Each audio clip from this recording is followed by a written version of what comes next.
పెద్దపల్లి జిల్లా విద్యాశాఖ కార్యాలయంలో అవుట్ సోర్సింగ్ ఉద్యోగి అదృశ్యంపై విచారణ వేగవంతం చేసి అతన్ని కనిపెట్టాలి. వేధింపులకు పాల్పడిన అధికారిపై చర్యలు తీసుకొని బాధిత కుటుంబానికి న్యాయం చేయాలని ప్రజావాణి ఛాంబర్ ముందు ధర్నా చేసిన ఎస్ఎఫ్ఐ, కేవీపీఎస్, డివైఎఫ్ నాయకులు డిమాండ్ చేశారు. ఇప్పటికైనా వేధింపులకు కారణమైన అధికారిని విధుల నుండి తొలగించాలని, ఇలాంటి సంఘటనలను అరికట్టాలని ఆర్డీఓకు వినతి పత్రం సమర్పించారు. దర్యాప్తు వేగవంతం చేసి రమేష్ ఆచూకీ త్వరగా కనిపెట్టి అతని కుటుంబానికి అప్పగించాలని కుటుంబంతో కలిసి డీసీపీకి కూడా వినతి పత్రం సమర్పించారు. ఈ కార్యక్రమంలో ఎస్ఎఫ్ఐ జిల్లా కార్యదర్శి బత్తిని సంతోష్, కేవీపీఎస్ జిల్లా కార్యదర్శి కల్లేపల్లి అశోక్, డివైఎఫ్ఐ జిల్లా అధ్యక్షుడు సిపల్లి దిలీప్ తదితరులు పాల్గొన్నారు.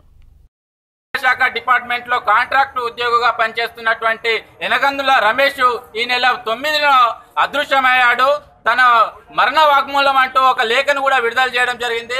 ఆ లేఖలో తనను ఈ జిల్లా యొక్క జిఎస్డిఓ పద్మ గారు వేధింపులకు గురి చేస్తున్నారని, తనకు రావాల్సినటువంటి ప్రమోషన్లు రాకుండా చేస్తున్నారని ఆరోపిస్తూ ఆమె వేధింపుల వల్లనే తాళలేక చనిపోతున్నా అని మరణ వాగ్మూలం లేఖను విడుదల చేసినటువంటి పరిస్థితి ఉంది.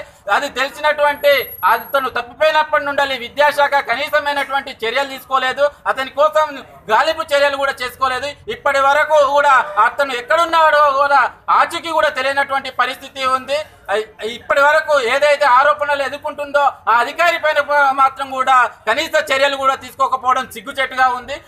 రమేష్ అదృశ్యాన్ని వెంటనే కనిపెట్టాలి, అతని కుటుంబానికి న్యాయం చేయాలి. అతను ఏదైతే ఆరోపించిండో దానిపైన విచారణ జరిపించి సంబంధిత అధికారి పైన చర్యలు తీసుకొని వెంటనే సస్పెండ్ చేయాలని ఈ సందర్భంగా ఎస్ఎఫ్ఐ, కేవీపీఎస్, డివైఎఫ్ఐ ఆధ్వర్యంలో మేము డిమాండ్ చేస్తా ఉన్నాం. లేని పక్షంలో ఈ పోరాటాన్ని మరింత ఉధృతం చేస్తామని ఈ సందర్భంగా హెచ్చరిస్తున్నాం. బత్తిని సంతోష్, ఎస్ఎఫ్ఐ జిల్లా కార్యదర్శి, పెద్దపల్లి.